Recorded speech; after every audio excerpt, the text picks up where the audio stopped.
Fala pessoal, beleza? Sejam bem-vindos ao Litera Science, Emanuel aqui, e hoje convidei aqui um colega, um amigaço, para a gente fazer um vídeo muito massa, muito especial, sobre exercício, né, para crianças. Então, eu estou falando meu amigo e colega, Júlio. Júlio, ó, dá um oizão pro pessoal aí. E aí, galera, sejam muito bem-vindos. Espero que a gente bata um papo bacana hoje.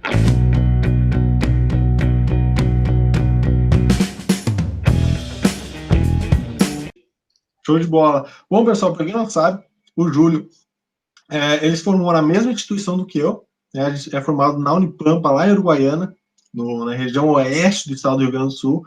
Eu me formei lá em fisioterapia e ele era da educação física, só que a gente entrou no mesmo ano, fez toda a carreira junto. Eu vou deixar ele se apresentar aqui, mas vocês vão ver que a gente teve uma trajetória muito parecida.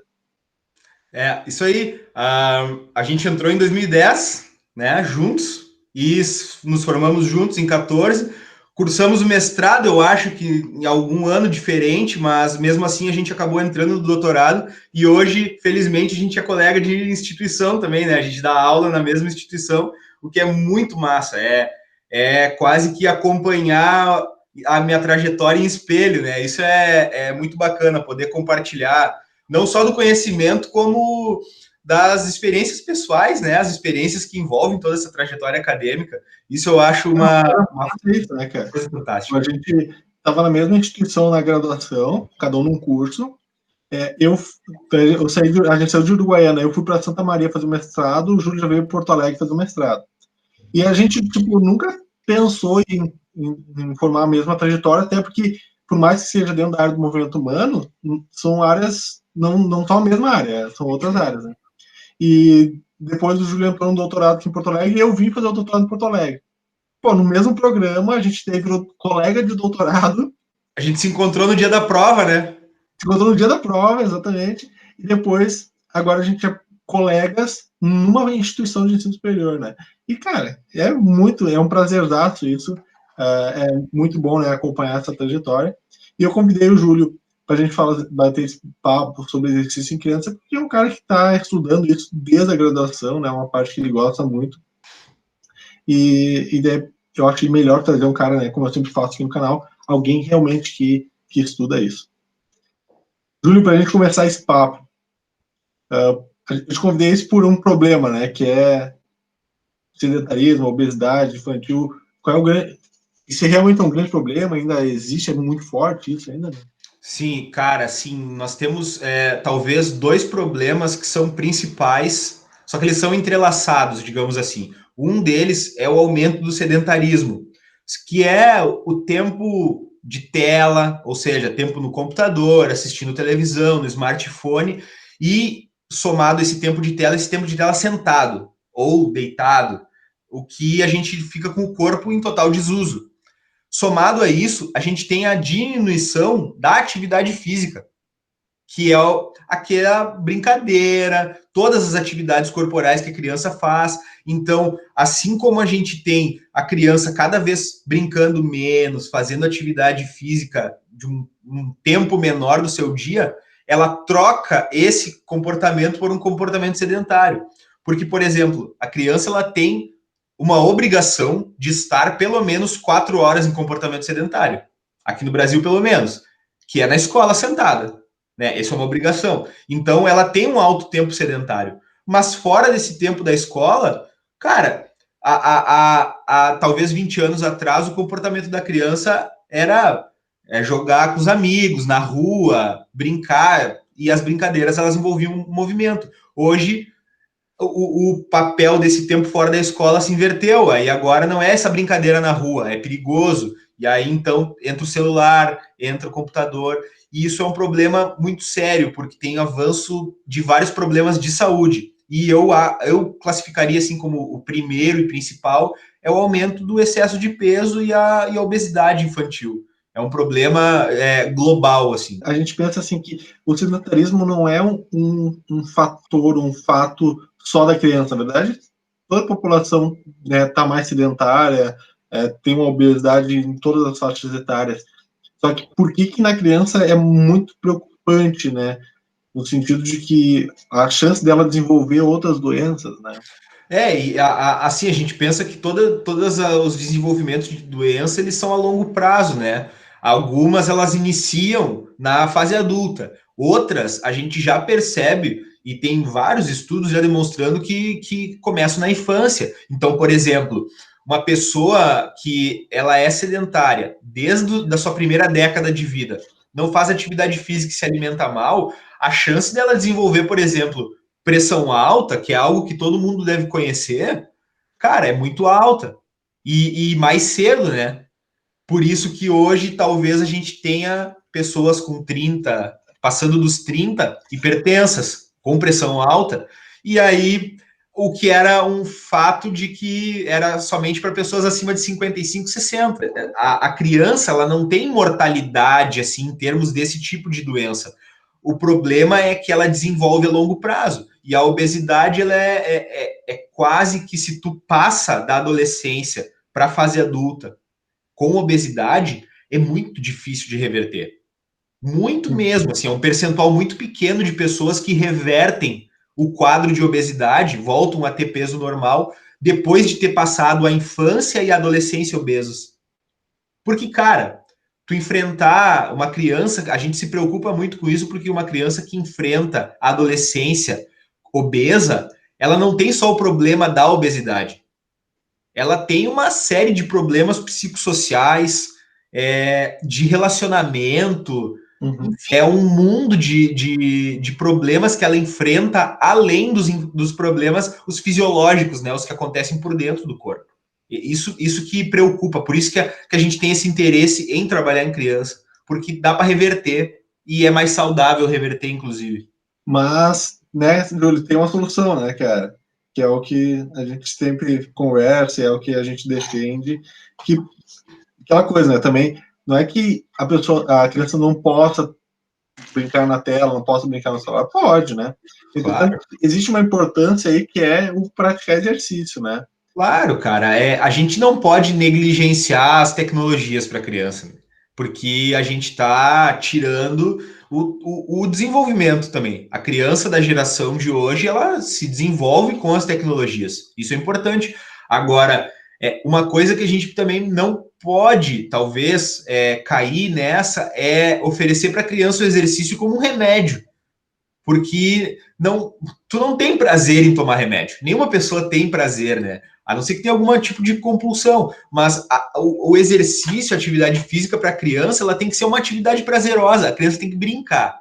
A gente tem que voltar a ensinar as crianças a brincar.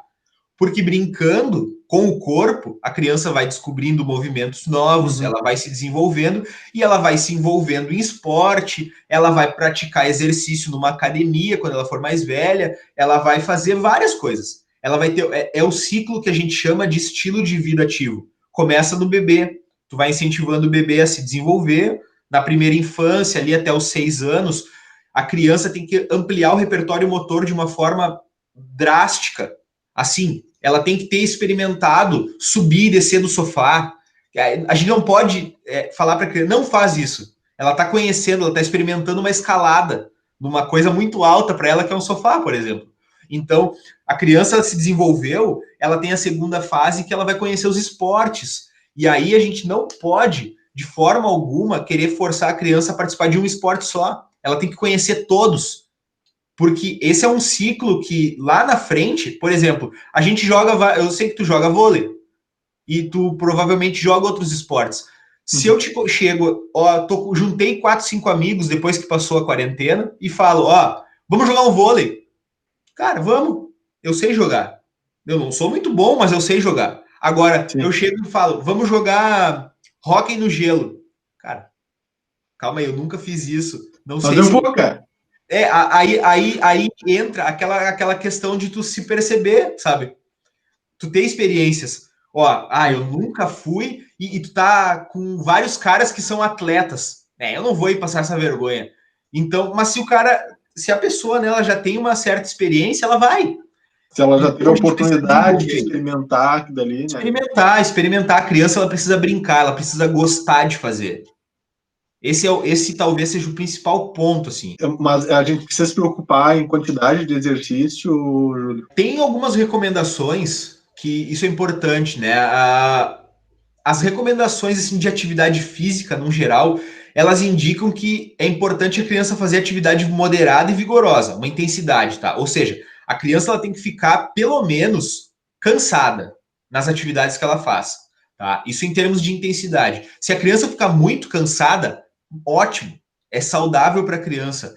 Se a criança faz uma atividade, por exemplo, que ela fica bem pouco cansada, uma caminhada, talvez não seja tão benéfico. Talvez essa caminhadinha que a criança dá, junto com o pai, por exemplo, seja uma porta de entrada para ela começar a fazer atividades mais intensas depois, porque a criança tem estrutura corporal para aguentar uma atividade bastante intensa. Por isso que os esportes para as crianças é intenso. As brincadeiras, tu pega um recreio escolar, pega-pega, tu vai ver pega-pega é uma atividade muito intensa. Cara, é corrida de alta intensidade o tempo inteiro. Então, tem que ter. Em termos de tempo, a recomendação é que, no mínimo, as crianças façam 60 minutos por dia, cara, de atividade.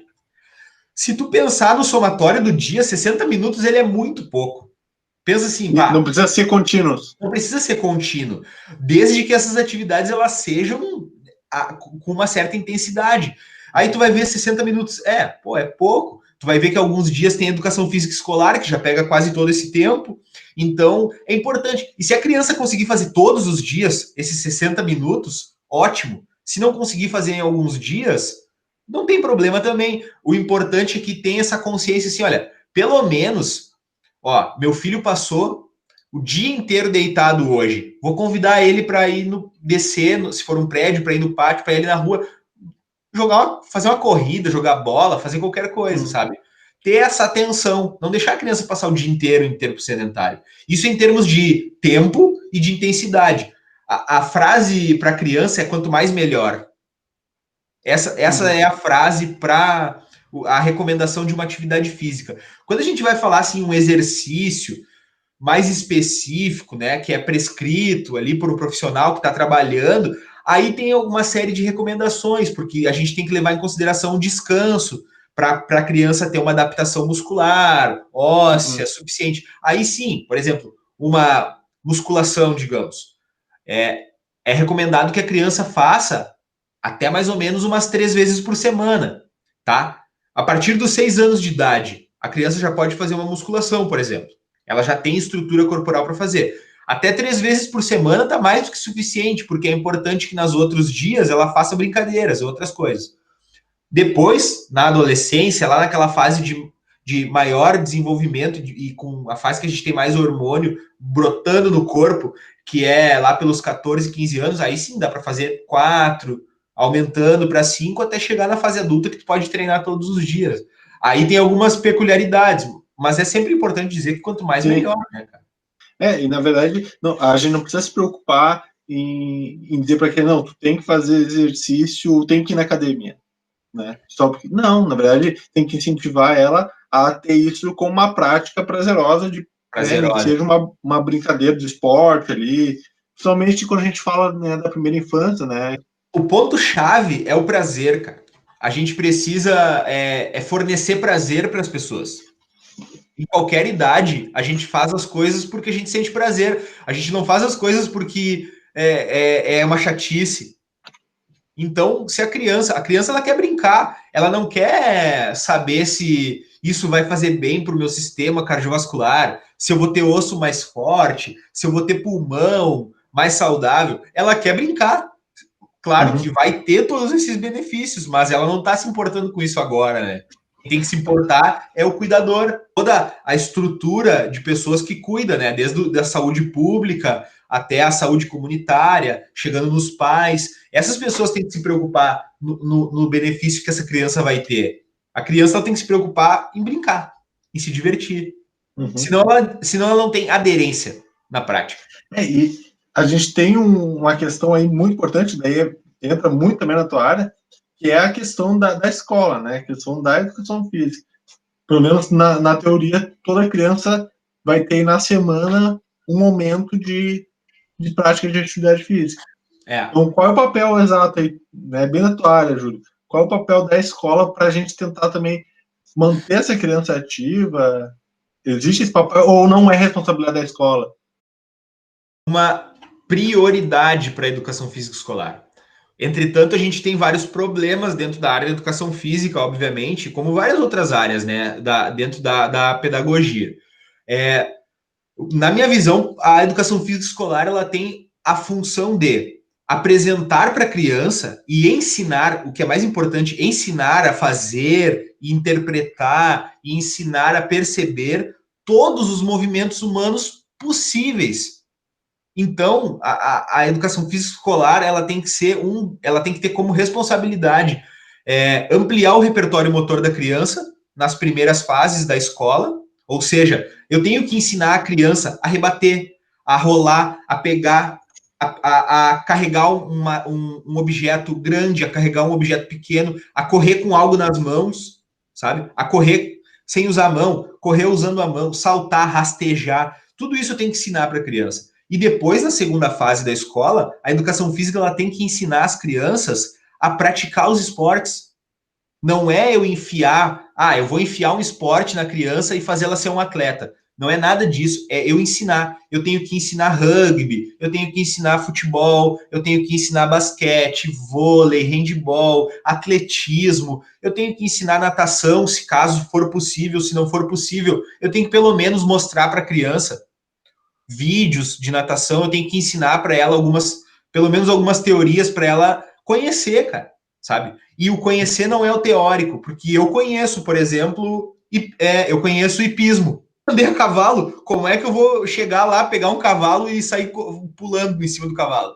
Então eu Sim. preciso ter uma experiência corporal também. E a educação física ela tem essa obrigação, cara, eu diria, de apresentar essas experiências corporais para a criança. Porque daí, depois desse caminho que tu conheceu, tu pode escolher ser atleta, tu pode escolher fazer atividades de lazer, tu pode escolher uma prática porque tu tem algum problema de saúde e tu quer optar por uma prática que seja prazerosa para te ajudar a tratar esse problema, sabe? Tu tem que ter essas oportunidades. E aí eu acho que esse é o papel da educação física, cara. Por isso E que eu, assim, só para finalizar, por isso que para mim a educação física tinha que ser todos os dias, cara, na escola, sabe? Educação física e artes. A gente trabalha com sentimento, com corpo, com a produção de conhecimento através do corpo. Então, artes e educação física, tu não precisa só do cognitivo, né, cara? Tu precisa do integral. É um desenvolvimento humano. é fantástico isso, cara. Eu, cara, sempre, quando eu era criança, sempre gostava, assim, educação física para mim era sempre a melhor disciplina. E talvez a única que eu tirava 10, assim, né? Mas qual é a questão? E, tipo, tem gente que acha, a educação física, né, é a única que tira 10. Não, cara, isso é uma coisa muito boa, né? É uma coisa muito boa porque isso faz com que tu leve, né, muito mais do que só. Tipo, não que as outras disciplinas são importantes, só que a educação física é tão importante quanto as outras. Tu tirar 10 em educação física é tão importante quanto tu tirar 10 em matemática. Claro, exato, exato. E aí, isso, cara, assim, ó, os professores de educação física talvez deveriam parar para pensar nisso e pensar, puxa, como eu sou importante. Porque muitas vezes tem muitos professores que pensam que, eu não sou tão importante quanto o professor da disciplina tal e tal. E não, na verdade, é tão importante quanto. E a direção da escola tem que perceber que é tão importante quanto. Os outros professores têm que perceber que é tão importante quanto. Porque a gente desenvolve a pessoa, né? A gente não desenvolve uma parte dela. Todas as disciplinas deveriam. Tem um Uhum. texto muito antigo, foi publicado num jornal aqui do Rio Grande do Sul, que é do meu orientador de doutorado, o professor Adroaldo, que ele fala que as outras disciplinas na escola, falando sobre disciplina na escola, se pudessem desenroscar a cabeça da criança na entrada da escola e entrar só a cabeça, eles iam agradecer. E que, na verdade, a gente tem que romper isso. Por quê? Porque a criança, ela fica suada, a criança, ela tem cheiro ruim, a criança, ela corre e fica né, elétrica, não para, o corpo, ele se mexe, mas isso é uma manifestação nossa. É uma Uhum. manifestação do ser humano, cara. E a gente é ser humano por causa disso. Então a gente precisa educar. Cara, outra coisa que a educação física tem, Júlio, e que para mim é fundamental, não sei se todo mundo enxerga, mas que a gente acha, quer botar a criança para jogar só para ela virar atleta, e não é, né, cara? Tem esse benefício que você estava falando agora, que é a questão cognitiva, que é uma questão social. Eu, por exemplo, cara, quando eu participava de times na escola, cara, os melhores amigos que às vezes a gente faz é dentro do esporte, né? Então, a interação social, as amizades que tu cria, né, o benefício cognitivo, né? Além só do exercício, mas sim dessa parte social, né? Interessantíssimo. Cara, o esporte ele pode ser uma ferramenta das mais ricas que a gente tem na nossa vida de aprendizagem, porque no esporte tu vence, no esporte tu perde, tu é derrotado, no esporte tu supera o teu próprio corpo, assim como tu supera outra pessoa, no esporte tu é superado por outra pessoa. Então, tudo isso gera aprendizagem. E a competição, ela não é. Tem muita gente que condena a competição. A competição no esporte, ela não é um problema, cara. A gente precisa saber usar a competição justamente para quê? Para ensinar a criança. Porque na vida tu perde, na vida tu ganha, na vida tu se supera e às vezes tu não se supera. Então, e isso é natural. É uma das frases que eu sempre uso assim, cara, a criança ela tem que ter o direito, ela tem que ter o direito de poder perder. Parece que os pais não dão o direito para a criança que ela pode perder, sabe? A criança é criada assim, tu tem que ser um vencedor, tu tem que vencer, tu tem que vencer, tu tem que vencer. Cara, tu cresce, né, desesperado por vitória, e aí tu perde e tu fica abalado, porque na vida tu vai perder. Tu tem que ter o direito de poder perder também. E o esporte ele ensina isso. E assim, em termos de questão de atleta, na educação física escolar, a gente valoriza a Olimpíada de Matemática. A gente valoriza a Olimpíada de Português. A gente valoriza. Por quê? Porque a escola ela tem que ter uma atenção de ensinar todos, um grupo, né? Agora a gente falando, né, aquela curva normal, ela tem que ensinar o grupo, ela tem que pegar aqueles alunos mais atrasados, com algum tipo de atraso cognitivo, qualquer tipo de déficit em relação ao grupo de alunos e puxar para esse grupo. Eu tenho que ter, então, por isso que tem a educação especial. Só que a educação especial, ela é para as duas pontas, cara. Eu tenho que pegar aquele aluno que é gênio e eu tenho que pegar aquele aluno que é gênio, eu tenho que oferecer um desafio ainda maior para ele. Eu tenho que promover esse gênio. Eu posso ter um gênio da física na minha turma.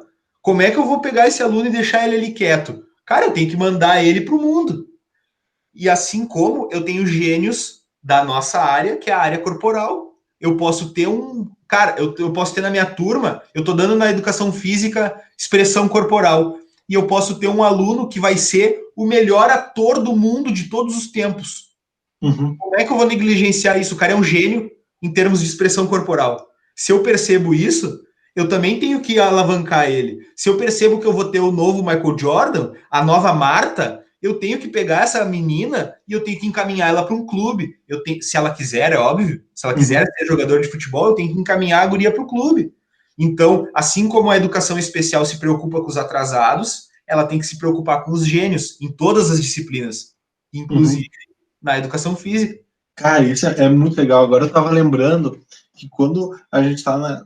E não sei se isso ainda existe, mas eu lembro que quando a gente estava na escola, tinha muito assim, eu só podia ir participar de um torneio, que eu adorava jogar vôlei, se eu ia bem nas outras. O colégio, né? Ah, não, tu só vai os alunos que não têm outra disciplina em recuperação, né? Então tá bem em matemática, tá bem em português, tá bem em literatura. Se tá bem nas outras, tu pode participar do time. E não sei se o oposto é real, cara. Porque deveria ser, né? Não, tu só vai ir para as Olimpíadas de Matemática se tu tá bem na Eu tenho um educação relato, física, né? eu tenho um relato sobre isso, cara. Eu ouvia muito isso, né? Dentro da minha formação, eu tive professores na minha formação, desde a graduação até agora ainda, que eu ainda sempre a gente está em processo de formação, mas ainda no doutorado, eu tive excelentes professores apaixonados por educação física escolar e eu sempre ouvi isso. E um dia eu fiz, quando eu estava trabalhando numa escola, eu fiz isso, cara. A professora me falou assim: não, aqueles dois ali bagunçaram a tarde inteira, eles não vão para educação física, estão de castigo. Eu, tá bom. Teve uma outra semana, deixei a poeira baixar, na entrada eu fui ali, peguei os dois e vem cá, vamos lá para a quadra. Eu vou treinar vocês o arremesso do basquete, que era o conteúdo de aula. E eles foram. Daqui a pouco a supervisora veio e eu falei, não, quero falar com a professora. Aí quando chegou a professora, isso, cara, era criança de terceiro ano. Eu falei, professora, eles não vão para aula hoje porque eles estão de castigo, eles foram mal na minha aula de basquete. E aí, cara, na hora, todo mundo percebeu, né? Obviamente que depois eles foram para a aula, era um conteúdo também importante para eles, mas depois daquilo a gente conseguiu levantar uma problemática, que é, meu, as crianças têm várias disciplinas e nenhuma pode ser mais sobreposta que a outra. Inclusive, porque a educação física é legal, as crianças têm prazer e elas gostam, ela serve como punição, né, como um castigo para isso não pode, não, ela não é moeda de troca, né? Tem uma idade que deveria começar, porque a gente sabe que, principalmente aqui no Rio Grande do Sul, na escola pública, a educação física não é desde as pequenas, né? Qual é a tua recomendação? Ou a recomendação da ciência, né? Cara, assim, agora parece que aqui no Rio Grande do Sul voltou as escolas estaduais com professor de educação física nos anos iniciais. Então, assim, o ideal, e a gente tem várias escolas privadas, por exemplo, que fazem isso, porque daí tem mais autonomia. O ideal é que a educação física seja desde o início, desde os primeiros anos. Porque a criança está sempre em desenvolvimento corporal. Então, seria ter um profissional especializado trabalhando desde o nível 1, nível 2, que é a educação infantil, passando pelo ensino fundamental 1, os anos iniciais, o ensino fundamental 2, ensino médio, que, né, pela nova regulamentação do ensino médio, fica aqui um protesto meu, a gente perdeu a obrigatoriedade de ter, educação física e filosofia. A gente, então, hoje, no novo ensino médio, o aluno pode escolher em ter educação física em só um dos anos do ensino médio, assim como filosofia, o que é lamentável para a nossa educação, da nossa nação. E eu acho que há uns tempos atrás a educação física tinha até no ensino superior. E tem vários estudos que demonstram que universitários que fazem mais esporte, atividade física durante o processo de graduação, eles têm melhor saúde mental, eles têm melhor saúde vascular, tem vários parâmetros de saúde, e eu acho que a mental é uma que está vindo muito à tona em termos de formação, porque a gente tem um processo de pressão bastante grande durante a formação, né? Eu acho que seria importante, cara. A educação física está em todos os níveis. Não é porque é a minha área, mas é porque, cara, praticar esporte, praticar atividade física é super saudável. Sim. Então a gente tem que prezar pelas atividades saudáveis no nosso dia a dia, né? Bom, Júlio, para a gente também não se estender muito aqui, vou trazer para nós aqui algumas perguntas frequentes aqui, né? Algumas coisas que todo mundo tem dúvida e que tu deve receber essas perguntas sempre, né? Dentro da área. Pode Primeira ser. meu filho, né? A criança, ela pode realizar treino de força? Pode. A partir dos 6 anos é recomendado fazer treino de força, porque vai ajudar no desenvolvimento dos músculos, vai ajudar no desenvolvimento dos ossos, e aquela história que criança que faz musculação não cresce é mito. É super mito, porque a gente tem uma cartilagem nos ossos longos, né, que é a cartilagem do crescimento. Se imaginava que se a criança fizer muita força, ia lesionar essa cartilagem. E aí ela ia parar de crescer, porque ela é a cartilagem do crescimento. Só que não, muito pelo contrário, quando a gente faz muita pressão nos ossos, o treino de força faz isso, a gente estimula o processo de crescimento nos ossos, então é super saudável. A partir dos 6 anos a criança pode fazer já. Se ela quiser acompanhar o pai 1, 2 vezes na academia, por exemplo, acompanhar a mãe 1, 2 vezes na academia, pode. É super saudável. E com 6 anos eu já tenho que me preocupar com a qualidade desse movimento? Ou ela pode... Como é que funciona? O profissional tem que só se preocupar com a qualidade do movimento. Só. E não com outras coisas. A criança, a partir dos 6 anos, se ela entra na musculação, a carga, por exemplo, do exercício, ela é último plano. O que é o importante é os aspectos cinesiológicos. Aí tu pode até daqui a pouco me ajudar bem mais que isso, mas os aspectos cinesiológicos, ela aprender a fazer o movimento, ela aprender a ter uma postura adequada, ela aprender a fazer o movimento no mais correto possível para depois vir pensar em carga. Até porque a criança, enquanto ela não iniciar o processo de maturação, que é quando a menina tem a menarca e quando o menino passa inicia o processo de produção hormonal, eles não vão ter ganho de músculo, não vai ficar bombadão. Ele vai ter ganho neural, vai aprender a usar mais os músculos, recrutar de forma mais eficaz os músculos e aprender a técnica dos movimentos. Isso que é importante. Não precisa nem se preocupar com peso, né? Na verdade, tem muito mais um benefício de fazer alguma coisa do que se realmente, hoje tu vai fazer 3 séries de 10 repetições com 10 quilos, sei lá. Cara, assim, para as crianças, tem algumas recomendações para o treino de força para crianças, que é, por exemplo, fases iniciais, a criança fazer uma série de 15 movimentos. Porque como tem pouca carga, quanto mais movimento, mais ela vai internalizando aquele movimento correto. E mais também o profissional que está acompanhando, ele tem a oportunidade de corrigir, né, dentro de uma mesma série. 15 movimentos, vai corrigindo até aperfeiçoar. E aí, assim, que ele não faça uma série de um movimento e depois não faço mais nada. É uma série de vários movimentos possíveis. Então a criança vai agachar, vai fazer movimento com o bíceps, com o tríceps, com as costas, com o abdômen, com a pelve, com o glúteo, sabe? Vai fazer um treinão completão, assim, bem leve, com o foco mesmo de aprender os movimentos, né? Aprender a ter um movimento correto. Bom, cara, o papo é excelente aqui, né? Eu acho que teria muita coisa para a gente conversar ainda, mas como sempre, aqui a ideia é a gente dar um panorama aqui no Litera Science. Quem quiser saber mais, Júlio, assim, eu quero estudar mais isso que está falando, né? Quero te procurar. Como é que eu faço para ter mais umas aulas contigo? Primeiro, Instagram é uma fonte que vocês acham e tem um contato fácil, né? Depois coloca ali no Instagram. Quem quiser mandar, por exemplo, um e-mail, pode mandar um e-mail. Vou deixar ali também o meu e-mail escrito, que eu respondo, cara, todo mundo que tiver alguma dúvida, dica de leitura, essas coisas assim. E acho que para finalizar, assim, quem quiser se aprofundar nessa área, a gente, junto com a Faculdade Sojipa, está fazendo um curso de extensão que no meu Instagram vocês vão encontrar o link para esse curso. É um curso, cara, o mais completo possível do que tem de atual sobre exercício físico para crianças. Um curso de 20 horas que vai ter um tópico especial com um amigo, colega, que é nutricionista, que vai falar sobre nutrição de criança, ou todos os aspectos sobre o que chamam de nutrição esportiva. Uma criança que faz exercício, como é que ela precisa se alimentar para ser saudável? Então, cara, e aí vamos falar sobre atividade física, diferentes formas de fazer exercício. Tá um curso muito bacana. No meu Instagram tem todas as informações sobre o curso, por e-mail também. Eu vou deixar linkado ali também, cara. Vou deixar nos comentários que o pessoal acessar lá. Obviamente, né, aqui a ideia é a gente fazer um panorama até de trazer informação também para quem não é da área, né, para realmente difundir o conhecimento, mas o pessoal que quer conhecer mais a fundo a ciência por trás disso, né, bem, de certa forma, mais técnico, dentro da educação física, dentro da fisioterapia, dentro da área da nutrição, tem esse curso ali que a gente vai deixar linkado.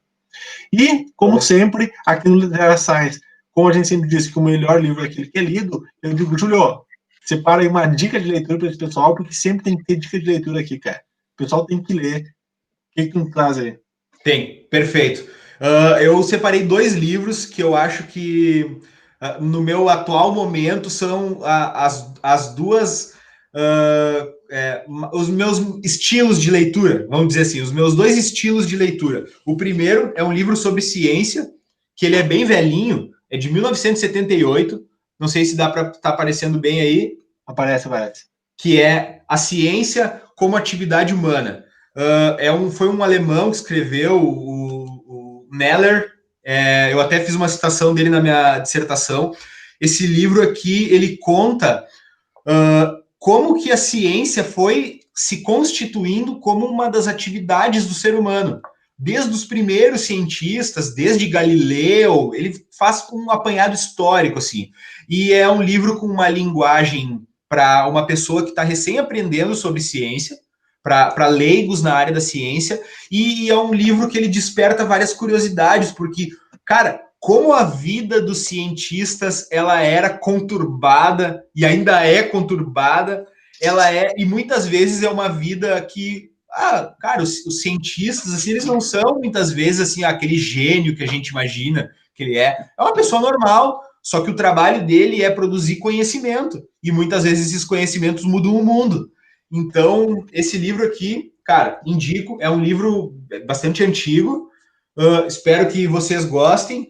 E o segundo livro, que daí é um pouco estilo já bem diferente, que é do nosso filósofo e escritor brasileiro, Clóvis Barros Filho, que é o livro Shinsetsu, O Poder da Gentileza. Esse livro aqui, Shinsetsu, é uma palavra em japonês, que é uma expressão que não tem uma tradução literal para o português. Mas dentro desse livro, o Clóvis ele faz quase que o livro inteiro como uma tradução para explicar o que significa Shinsetsu. O mais próximo do que a gente conhece é a gentileza. E eu acho que é um livro muito legal nos dias de hoje, para que todo mundo saiba o quanto é importante para nós, para os outros, para o mundo, a gente viver fazendo gentilezas. E fazer gentileza não é simplesmente eu fazer o bem. Eu posso fazer o bem sem ser gentil. Mas fazer gentilezas é eu colocar a prioridade dos outros, muitas vezes na frente da minha, sem fazer o bem sem olhar a quem, sabe? Acho que é uma. E é um livro assim, cara, quem tá treinado em leitura, lê ele rapidinho. É uma leitura muito dinâmica, muito legal. E ele conta uma história. Ele personaliza a Shinsetsu numa forma humana. E ele vai Legal. contando as histórias dela. É muito legal, cara. Super indico os O livros. Clóvis é muito bom, né, cara? Sempre tem livros fantásticos. Muito, Bom, muito Júlio, legal. te agradeço a participação hoje aqui. Eu espero que o pessoal tenha gostado do papo, assim, como eu gostei. O Júlio provavelmente vai voltar aqui, a gente já está pensando em outras participações aí sobre ciência, né, para a gente conversar um pouco mais. E é isso aí, valeu, muito Cara, obrigado, eu cara. agradeço demais, demais. Um beijo a todos que estão acompanhando e que ainda vão acompanhar o vídeo. Eu fico sempre à disposição e fico muito empolgado e feliz em conversar sobre as coisas que a gente gosta, né? São as Show de coisas que bola. fazem parte do nosso dia a dia. Então, muito obrigado. Se o pessoal tiver dúvidas aí também, pode deixar nos comentários aí, que qualquer coisa eu mando para o Júlio responder. Perfeito. E curtam o vídeo aí, se inscrevam no canal. Um abraço a todos, beijão. Tchau, Tchau, tchau. tchau. Show de bola!